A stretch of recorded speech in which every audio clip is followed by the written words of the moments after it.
Semacam ini dia crispy chicken burger with sambal mata. Caranya gampang banget, yaitu siapkan burger bun atau roti burger, keju, tomato, dan crispy ayam geprek.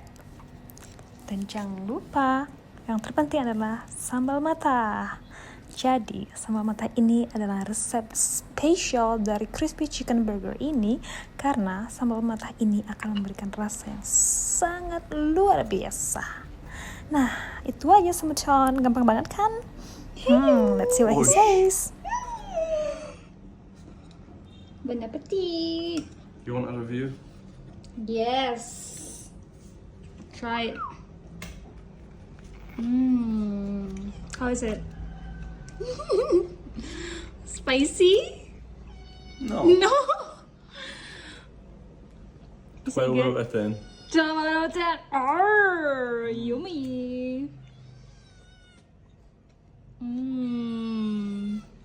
Do you want burger? No.